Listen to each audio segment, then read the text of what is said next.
वर्तिकुंड महाकाय सूर्यकोटि समप्रभा निर्विघ्नं कुरु मे देव सर्वकार्येषु सर्वदा या देवी सर्वभूतेषु विद्यारूपेण संस्थिता नमस्तस्यै नमस्तस्यै नमस्तस्यै नमो नमः।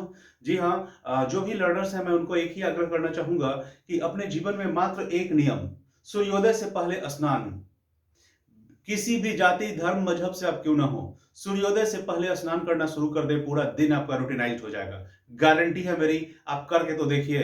निश्चित रूप से ये कष्टकारी होता है लेकिन हमें सबल जरूर बना देता है।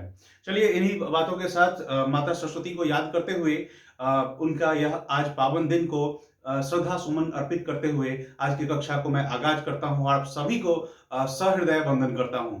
निश्चित रूप से देखिए, मैंने सब्जेक्ट वर्ब एग्रीमेंट का बैक टू बैक क्लासेस आपको देते जा रहा हूं। इसमें मैंने आज कुछ अलग तरीके से प्रस्तुत करने की कोशिश किया। मैंने कुछ गलत सेंटेंसेस को लिखा है यहाँ पे और इसको करेक्शन करूंगा, साथ साथ आपको रूल्स भी बताऊंगा।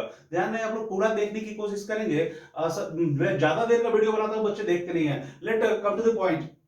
मैं यहाँ पे रूल नंबर 10 से स्टार्ट करूंगा और इसको अरेस्ट भी करते जाऊंगा। जैसे जैसे आपको बताऊंगा मैं अरेस्ट भी करूंगा इसे। आप देखिए रूल नंबर 10 में जैसे यहाँ लिखा हुआ है एवरीबॉडी, तो एवरीबॉडी को अगर हमें समझना है तो जैसे एवरी के साथ में अगर यहां बॉडी लगा हुआ है तो एवरी वन भी हो सकता है, एवरी थिंग भी हो सकता है। वैसे ही एवरीबॉडी एवरीवन एवरीथिंग हो गया। अब देखिए सम के साथ भी ये समबडी समवन समथिंग, फिर नो के साथ भी नोबडी नो वन नथिंग। इस प्रकार से कितने शब्द आ जाते हैं, एवरीबॉडी एवरीथिंग एवरीवन। इस प्रकार से जो है 9 शब्द हमारे समक्ष आ जाते हैं। ये शब्द अगर किसी सेंटेंस के अंदर रहेंगे तो क्या चेंजेस होता है सेंटेंस के अंदर, रूल्स क्या कहता है। ये रूल नंबर 10 के बारे में बता रहा हूं। 6 तक मैं बता चुका हूं, 10 से 7 तक फिर मैं जाऊंगा। तो ये सब अगर सब्जेक्ट के रूप में आ जाए, चीजों को समझ चुके होंगे, बार बार प्ले करके आप सुन लीजिएगा मैंने क्या बोला था। Everybody among your friends. अब देखिए प्रत्येक के बारे में बता रहा है, किसमें भाई, आपके जितने भी दोस्त लोग हैं उन सब में से प्रत्येक के बारे में कहा जा रहा है। और क्या कर रहे हैं वो, तो प्लेइंग। अब क्या प्लेइंग भाई, लाइक कर रहे हैं। तो यहां पे चेंजेस क्या होगा, बता रहा है कि ये सब अगर रहे किसी भी सेंटेंस के अंदर दिया हुआ तो वो किसी भी सब्जेक्ट को जो है सेपरेट कर देता है और वैसी स्थिति में ये अपने साथ सिंगुलर वर्ब लेते हैं। और आपको बता चुका हूं कि लाइक जो है प्लूरल है, क्योंकि V1 को प्लूरल कहते हैं। वर्ब कोई भी हो अगर V1 के फॉर्म में है तो वो प्लूरल है। और रूल कहता है कि एवरीबॉडी एवरीवन एवरीथिंग ये सब अगर रहे किसी सेंटेंस के अंदर तो उसमें जो प्रयुक्त होंगे जो वर्ब वो सिंगुलर होंगे। तो यहाँ पे लाइक की जगह क्या होना चाहिए, लाइक्स होना चाहिए। लाइक्स हो जाएगा तब ये सेंटेंस करेक्ट हो जाएगा। एवं प्रकार से ये रूल नंबर 10 को आप समझ चुके होंगे। ध्यान रखिएगा किस प्रकार से मैंने एवरीवन एवरीथिंग एंड उसके बाद समवन समथिंग, उसका no one nothing, nobody somebody everybody, ये सब का जो क्रिएशन किया है उसको किस प्रकार किया है इसको आप ध्यान में रखेंगे। ये रूल नंबर आपका 10 था। अब हम लोग रूल नंबर 9 की ओर मूव करते हैं। देखिए इस सेंटेंस में क्या है, ये बता रहा है यहां कि अगर each of either of neither of, ऐसा कोऑर्डिनेशन अगर किसी सेंटेंस में आए, each of either of neither of one of, ये सब जब अगर किसी सेंटेंस में आए तो ऐसे सेंटेंसेस में हम क्या करते हैं, ऐसे सेंटेंसेस में हमारा वर्ब का जो प्रयोग होता है वो सिंगुलर होता है। और हम लोग देखिए किस प्रकार से इस पे वर्क करते हैं, ये रूल तो ये बता दिया। यहां पे देखिए ईच ऑफ द स्टूडेंट्स, जितने भी विद्यार्थी हैं उनमें से प्रत्येक की बात यहां भी कही जा रही है। तो each of the students dash guilty, तो यहां पे इज गिल्टी होगा आर गिल्टी की जगह। क्योंकि ऐसा क्यों होगा, क्योंकि प्रत्येक विद्यार्थी दोषी, तो प्रत्येक अपने अपने दोस्त के लिए खुद जिम्मेवार है ना। अब कि कोई एक गलती करेगा तो सबके लिए, सब तो उसके लिए जिम्मेवार नहीं है, ठीक है। उसके बाद one of them have done well.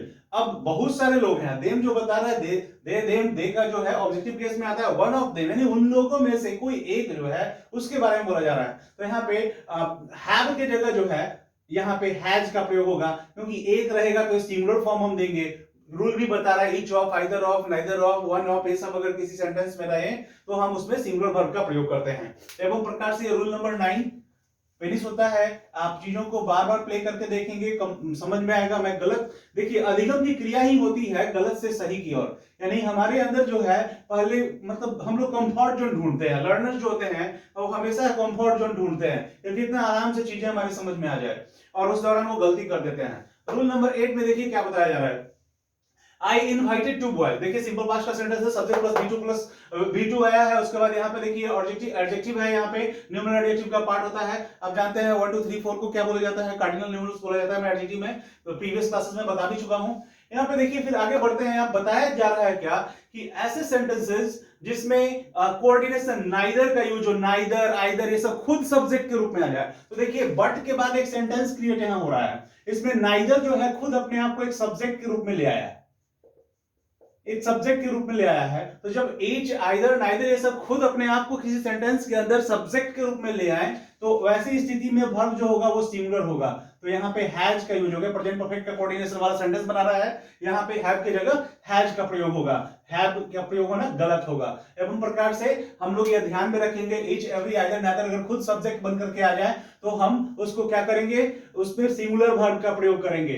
ये अब हम लोग चल रहे हैं रूल नंबर 7 के पास। रूल नंबर 7 में क्या बताया जा रहा है, इसमें बोला जैसे कि नॉट बट, जैसे नॉट लिखा हुआ है, नॉट लिखा हुआ है और बट लिखा हुआ है, ऐसा कोऑर्डिनेशन वाला कोई सेंटेंस है, तो हम वर्ब कैसा यूज करेंगे, तो जिस सब्जेक्ट के पास नॉट जुड़ा रहेगा ना उसके अनुसार हम वर्ब का प्रयोग नहीं करेंगे, जो नॉट से फ्री रहेगा उसके साथ वर्ब का प्रयोग करेंगे, उसके अकॉर्डिंगली वर्ब का प्रयोग करेंगे। तो देखिए नॉट ही यहां लिखा हुआ है, लिखा हुआ है, देख रहे हैं आप। उसके बाद यहां लिखा हुआ है नॉट हिज फ्रेंड्स लिखा हुआ है, आप देख रहे हैं। तो यहां पे क्या हुआ, नॉट ही लिखा हुआ है, तो इसके साथ इस सब्जेक्ट के साथ नॉट है, तो इसके अनुसार इसमें वर्ब का प्रयोग नहीं होगा, हिज फ्रेंड्स के अनुसार होगा। तो हिज फ्रेंड्स प्लुरल, यहाँ पे हिज फ्रेंड्स बहुत सारे हैं तो प्लुरल है, तो देखिए यहाँ पे not he but his friends, तो हिज फ्रेंड्स के साथ क्या हो जाएगा, यहाँ आर हो जाएगा। क्यों आर हो जाएगा, यहाँ पे ये प्लुरल फॉर्म में है, हिज फ्रेंड्स बहुत सारे दोस्त हैं भाई, तो फ्रेंड्स है तो यहाँ पे आर हो गया। अब देखिए हमें यह समझना है कि जिसके साथ नॉट रहेगा उसके अनुसार हमें सब्जेक्ट का प्रयोग, वर्ब का प्रयोग नहीं करना है।